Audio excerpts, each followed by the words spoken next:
Yo, what's poppin', my people? It's your boy Crooks the Great, aka CTG, and I'm back at you guys. Bro, get up.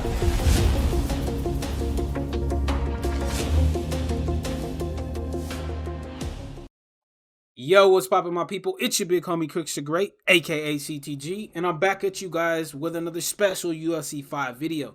Because in today's video, we're going to be doing the fighter breakdown number 2 on none other than the homie GOAT 1099. Now, if y'all don't know who GOAT 1099 is, y'all have been living underneath a rock in the UFC community, let me tell you. Because this guy is not only considered one of the best players in the world, if not the best player in the world, he's also one of the best UFC 5 YouTube content creators that's out there. So if you guys haven't checked out my boy's channel, make sure y'all go and check his channel out after this video and sub up to his channel, because he's crazy, man. He does some really unique commentary on his videos and on his live stream. So make sure y'all go and peep that out. So in order for us to do this fighter breakdown, we're going to be breaking down GOAT 1099's last fight from the ESFL. It was actually a co-main event where he took on another guy who's named GOAT in GOAT of MMA for the right to use GOAT, actually. Because GOAT of MMA called GOAT 1099 out for some dumbass reason. I would never understand, because GOAT of MMA knows GOAT 1099 is the best GOAT that's out there, but that's neither here nor there. So we're going to be breaking it down. We're going to be listening to the ESFL commentary, and GOAT 1099 is going to be using Islam, and GOAT of MMA is going to be using Volkanovski. So in order not to get these guys confused, I'm going to be calling GOAT 1099, 1099, and GOAT of MMA, MMA. So without further ado, let's go ahead and get into it. Both fighters. So it's just really down at this point to who is the best of all time here. So GOAT 1099 in the red gloves. We got GOAT of MMA, the fresh new blood. Now, the first thing I want to point out to you guys right here that makes GOAT such a unique and great fighter is his movement. The footsies that you guys just seen him playing in this first, 19 seconds of the round is high-level stuff. And it's something that I really feel a lot of players would do well to try to replicate. You see him moving in. He's moving in and out, kind of just back and forth really nicely. He's blocking high-low, just in case, trying to get a read for what his opponent is going to throw based off of the movement that he's giving them. And this is a real good example of the way that footsie should be played in UFC 5. You don't want to be taking too far steps back. You don't want to be pushing yourself up against the fence, but you also don't really want to be walking yourselves into combinations.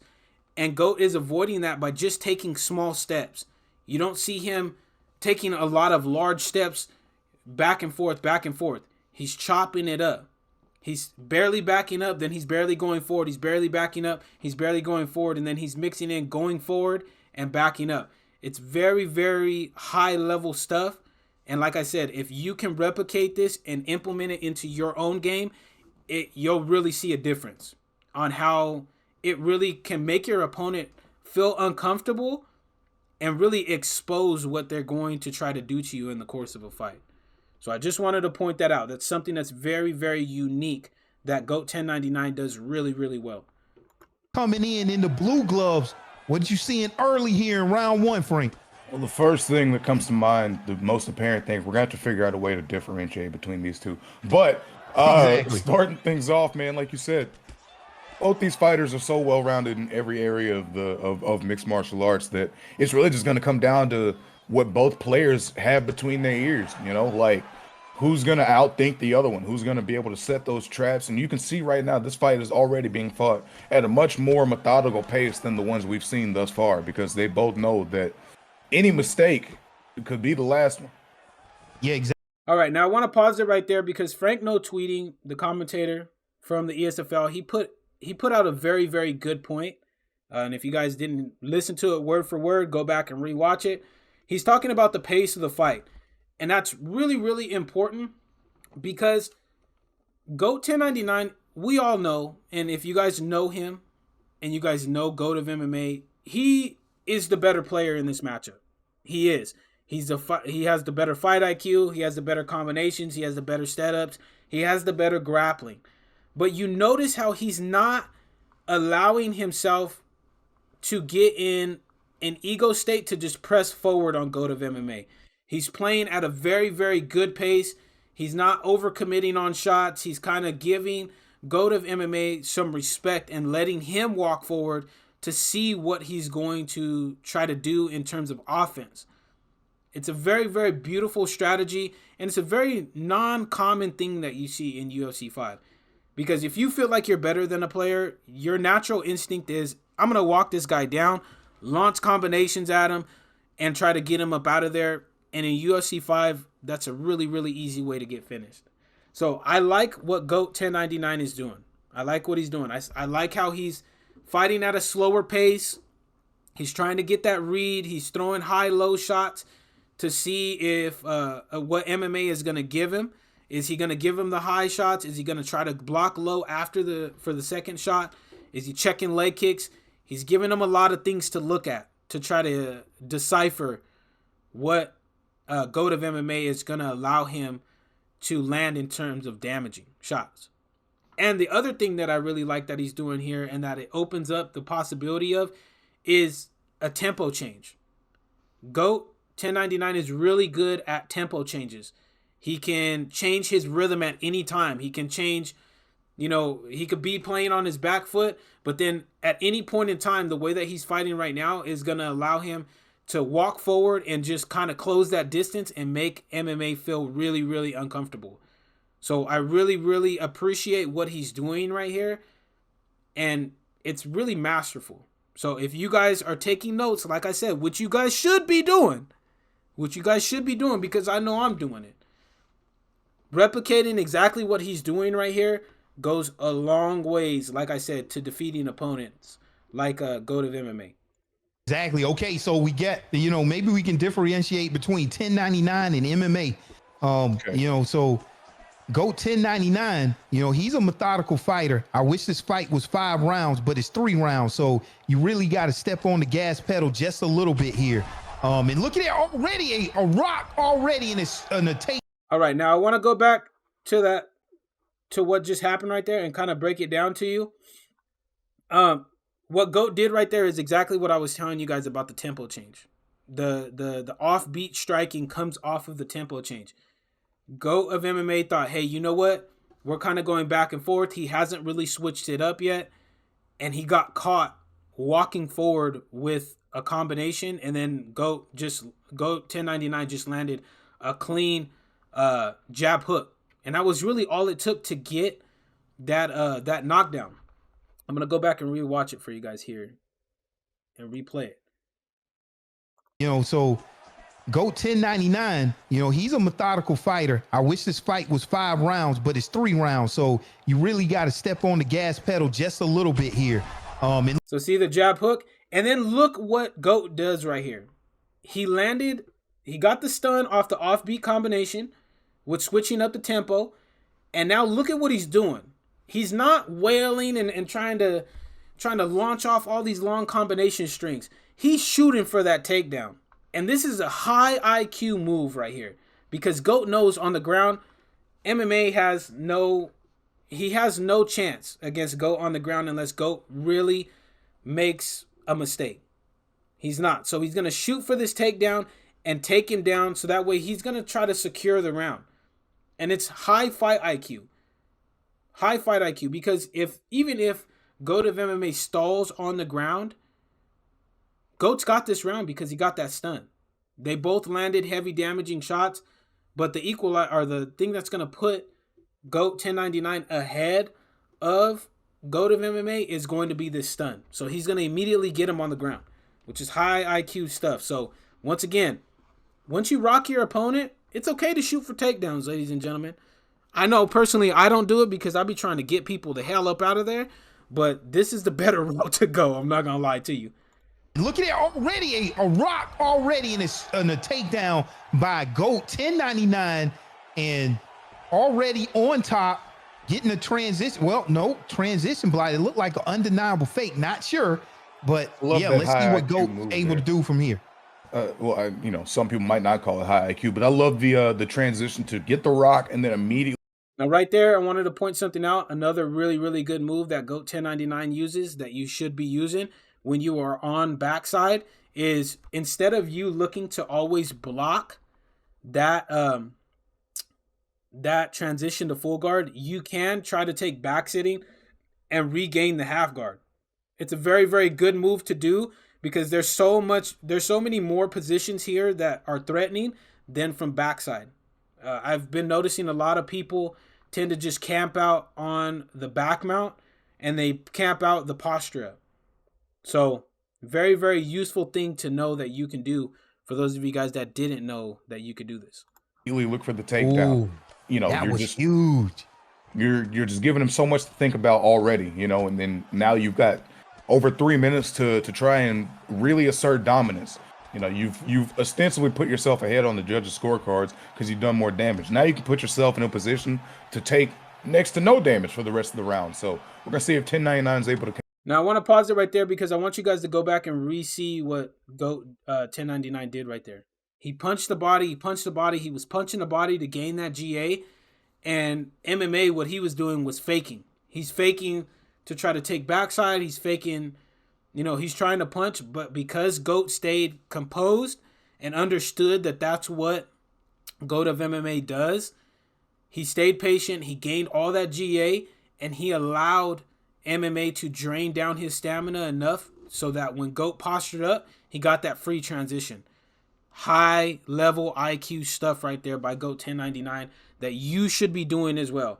When you're in full guard, you should be punching that body, punching that body, punching that body, trying to gain as much GA and not falling for fakes so that you get a GA, which is a grappling advantage, so that you can get a transition easier, or in this case, posturing up and getting a free transition to half guard. Very, very smart stuff right there by GOAT 1099. Capitalize on that while MMA is going to try to find a way to get out of this precarious position.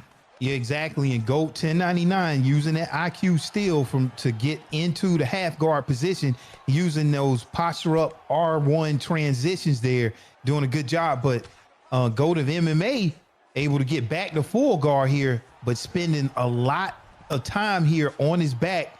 1099 able to get some transition. Now, I want you guys to see what GOAT is doing right here because he's kind of just going through the process. He now understands that MMA knows when he's in full guard, GOAT is not going to be falling for these fakes. So you've seen him twice actually go for the transitions. He's going for the transitions because MMA realizes, hey, you know what? GOAT's not falling for the transitions, so are the transition fakes? So I'm just going to go for the transitions. And GOAT understood that that's what MMA was going to do, so now he's just blocking them. Now he's just going straight for the block. Like, once again, high IQ type of stuff. He's going through the motions. He's picking up on what his opponent is doing, and he's getting the reads. Position blocks here and just doing a good job right here at control. But look at there, gets reversed there by MMA, Frank. And he has a minute to work. As soon as you say, and he had good control, he gets reversed as is tradition. But 1099 able to try to get himself into north-south, able to do so, but not quite able to get that get up. And then MMA is just going to try and pepper the ribs just a little bit. Maybe. Now, the one thing that I don't like that GOAT is doing here is he's rushing. He's really, really rushing to try to get back up to his feet. Now, this is going to be okay with 35 seconds left, but you don't want to rush from this bottom position. You really, really don't. You've seen him try to escape out to the left side. He got denied. You've seen him try to go up. He got denied. These can cost you not only in the stamina, but if he was going up against like a Charles Oliveira, or I don't know if Volkanovski has it, but if somebody has a guillotine right here and they're good at that guillotine choke, there's a potential that you could lose this round right here just because you wanted to try to rush a get up. So that's something that one of the critiques that I see of 1099 right here. But other than that, he's played a pretty perfect first round. Maybe just salt away the round here and just get some control time. Never mind. He's just going to get up and invite 1099 back to his feet. Okay, look at there. I like what 1099 is doing there, showing some classic boxing there, and then keeping it dirty there in the clinch. Yeah, again, and just doing a something good else to job. think about. Exactly. Just something else to think about, like you said, because it's just all about keeping, staying unpredictable. It's like, he could clinch, throw a quick elbow before I can react, or that could be a hook, or it could be a takedown. Exactly. So you got a lot on your plate that you already got to face when you're facing 1099. Yeah, and just it's been very back and forth, but through that first round, I feel like MMA is kind of realizing, okay, maybe he picked that name for a reason, like both these Exactly. guys are starting to see. Yeah, now it could turn around at any point here. Coming in the second round here, this is a very pivotal point of the match here. All right, now I want you guys to see right here. This is a prime example of what I was talking about GOAT setting up to do later on in the fight. He's now switching up the tempo and the pace of the fight by walking forward. He's not just staying on the back foot like he was at the beginning of the first round. And this is going to take some adjustment by MMA right here to understand that that's what GOAT is doing. High level stuff. High level stuff. Being able to switch up the pace, the tempo, and the striking in a fight really, really goes a long way. And that's why I'm putting so much emphasis that GOAT 1099 does this really, really well, so that you guys can start working on this in your own games, because this is a game changer. It can really dictate you winning a fight over you losing a fight. So you see him right here. He's now pressing forward. He's getting GOAT of MMA on that back foot and making him have to readjust to the pace of the fight right here. And look at GOAT there. He landed a huge overhand haymaker. And there's a takedown attempt by Alexander Volkanovski. GOAT of MMA, not able to get it. And he's dealing with a little bit of eye health there, MMA. Yeah, maybe, that takedown was to try and prevent some of the offense coming back towards that eye. But 1099 looking for it again. Stuffed once again, though. All right, now what I liked right there is that GOAT mixed in the takedown. He hasn't really shot a takedown with Islam, which we all know Islam is, if not the best grappler in lightweight. He's one of the best, and it's going to give GOAT of MMA something to think about. It really, really is. Even if he's not necessarily trying to get the takedown, or he thinks that it's going to work, it's going to make MMA have to defend it. It really is. It's going to make him have to worry about it, like, hey, I got held down on the ground last time, so I don't really want to do that. So he's going to have to start blocking low. MMA doing a good job of keeping those takedowns down, but now able to get some good damage off. 1099's got to be careful. A big high kick right there. That roundhouse is dangerous. I mean, he's got to watch out for that. Wow, one thing I like what 1099 doing. Look at there. Beautiful. Able to get. And there it was again. He got the stun with the rear hook. This time not off the jab setup, just a plain rear hook, and immediately got the spear takedown into side control. He got the damage that he needed. He took him down. Smart, high fight IQ right here, especially in an ESFL fight when he knows hundreds of people are watching him fight. I mean, it's very cut and dry, but it is what it is. Not a lot of people do this. So if you don't use it, ladies and gentlemen.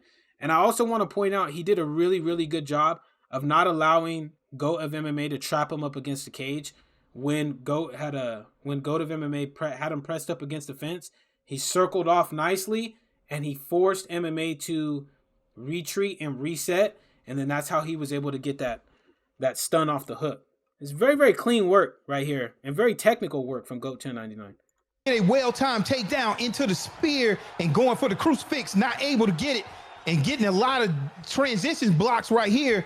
MMA has to be careful getting transition blocks of his own. Just doing a great job there. GOAT 1099 is able to get himself back on top in a great position here. He's done it in round one. He did it here in round two, Frank. Good job. Yeah, now just keeping the pressure on, staying on him. Not quite able to get the backpack, but MMA able to break free, and now circling back against the cage, able to get 1099's back up against the wall. We'll see if he's able to, use this advantageous position. Now, all right, now I want you guys to see right here what's going on. GOAT of MMA was able to get back to the feet, and now he's pressuring GOAT because he sees GOAT is up against this fence. But you notice what GOAT is not doing right here? He's not going crazy. He's not just launching off strikes to try to keep MMA off of him. He's picking and choosing when to throw these combinations, so he stays that much more dangerous, even with his back off the cage. And this is something that I see a lot of players in UFC 5 ranked doing wrong. When they get pressed up against the fence, they just start launching off combinations or launching off front kicks or head kicks or something like that. And that's the absolute wrong thing to do. You want to do exactly what GOAT 1099 is doing right here. He's realizing that MMA is cutting off the angles for him to circle off the cage. So he's starting to try to implement just 2-punch combinations. 1 punch, 2 punch. He's mixing in strikes to try to be able to create those angles to circle off of the cage, instead of just walking forward or, you know, just launching off 4 long combination strings and stuff like that. It's really ridiculous what some people do. So try to use exactly what GOAT 1099 is doing right here, because this is what's going to allow you to create those opportunities to circle off. The last time 1099 was exact same spot, head held low up against the cage, he was able to use that real estate, spin out, and get back to the center of the cage. Let's see if he's able to do that now. He's able to fight his way off against the wall in a huge... Now see right there, he did exactly what I said he was going to do. He circled off, or he was jabbing at the block, lowering the block, making MMA have to respect that there were strikes coming back. And then he was able to back him up, get him to reset, broke the block with the jab, and launched off an overhand and got a beautiful knockdown off of it. That's what you want to do. That's a textbook example of how you get off of the side of the cage in UFC 5 without getting your block obliterated. So if you don't use this and you have trouble with people just backing you up, that's how you want to get off the cage. Huge haymaker there to knock down GOAT of MMA again. And 1099 is just showing some separation right now, Frank. I mean, this is getting a little bit out of pocket here, man. GOAT 1099 like he got something to prove. He's heating up for sure. You know, I mean, every area of the game he's doing well in. And as he has a good position on the ground, decides to get up and let his opponent back up. We'll see if that's just part of the middle aspect, or if he's seeing something that we don't, and he knows that he can, you know, get something done. He's been able to land that overhand twice now, and we're gonna see if he's able to, you know, if the third time's the charm, as it were. Yeah, exactly. That overhand, that's that pull counter check, because that overhand is going to land on that pull sometimes. You know, you want to more so duck that. So yeah, GOAT is able to make some great calls. All right, now I want you guys to see what he's doing right here. GOAT is really pressuring with the jab. And this is something that I talk about a lot with myself. So you don't always need to go with jab hooks to pressure people or jab straights. Just touch that block. You see how he's just staying patient? He's feigning the hook off of the jab, but he's just jabbing that block down. Jabbing that block down because he knows MMA feels uncomfortable. He knows that he's hurt GOAT of MMA twice. He knows that GOAT of MMA knows that his stamina is down low. So he's just staying patient, popping that jab off, popping that jab off, popping that jab off, making GOAT of MMA overreact. You see right here is a perfect example. GOAT of MMA is ducking the jab when he doesn't really need to, because GOAT has broken down that block with the jab. This is something that if you don't utilize it, you also need to be utilizing. When you have your opponent hurt, you don't always need to go for the kill shot. You take your time, you compose yourself, you jab, you jab, you jab. Use that jab. It can be a very reliable tool in UFC 5 to help you set an opponent up for a knockout. And then look at that stamina. Both fighters there, stamina is a little bit low. I think 1099 has that stamina advantage here. Only 30 seconds left in that second round here. And GOAT now is the one that's pouring on the pressure right here. And let's see what GOAT of MMA did. You called out one of the greats. Let's see if you can back it up at this point when you're facing adversity. Yeah, for sure, man. And right now, 1099 had his way that round for sure. He's looking like he's, you know, on his way to a victory, but there's still another round in this fight. Volkanovski is still like always a threat. And at any given moment, man, one punch is all it takes to change the entire complexion. Yeah, exactly. We've seen crazier things happen and comebacks, but look at that overhand even landing on the sway. I mean, that overhand, you really got to be careful. If you swaying or if you pulling, that overhand is going to connect when you're thinking of. All right, I want to touch on what Boxer just said, because there was a reason why that overhand landed exactly that way, because GOAT of MMA slipped to the wrong side. He should have slipped to his right instead of to his left. And the reason why he slipped to his right instead of his left is because he's in orthodox. So when you're in switch stance, this is what causes a lot of people trouble with overhands, is because you have to switch which side you slip on, which is kind of unnatural.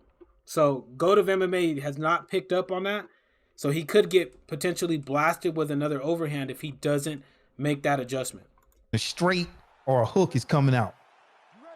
Yeah, it can and will catch you slipping if you're not ready for it. Oh my God, I was about to say, starting things off sprinting at him. And look, already on that takedown defense and then getting a takedown of his own. Nice GOAT trick, 1099 just doing a little bit of everything right now. Yeah, everything he's trying is working at this point. And MMA has got to feel the pressure, definitely, because, you know, he's been on the back foot in this fight, and a huge pull uppercut to the body, and that overhand once again lands. Now, I want you guys to see I mean, that was just a beautiful sequence, man. It was a beautiful sequence. Go back and rewatch it, because, you know, this video is almost 30 minutes long. So we ain't going to go back and rewatch it.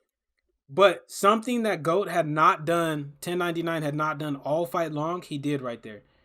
He slipped the shot. He realized, hey, you know what? GOAT of MMA is going to pull, because he's been doing it all fight long. He pulled, so GOAT went with the rear body uppercut, lead hook, and got a clean stun off of it.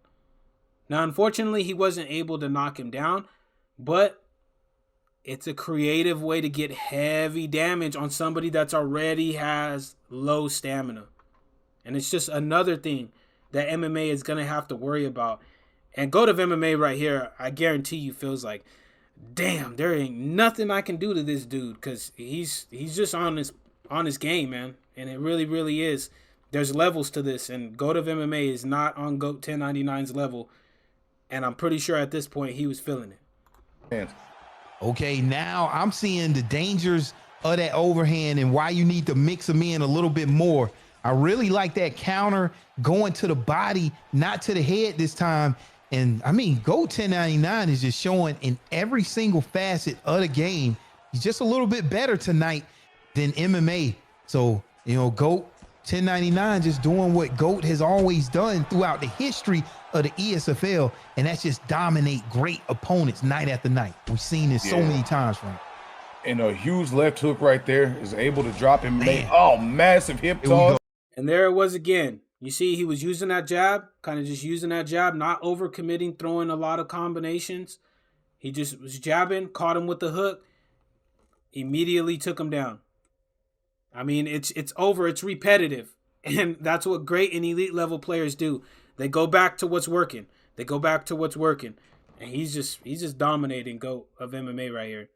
Oh, it might be the beginning of the end here, Boxer, because right now 1099 is just in that mode. Like, he's going crazy right now in, you know, every area of mixed martial arts. He's able to get some damage in the clinch. He's able to, you know, do work on the ground.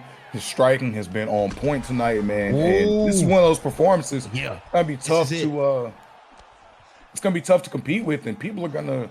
This is really gonna open eyes for, you know, if anybody was sleeping on GOAT 1099, they won't be after this huge head kick there. Pepper.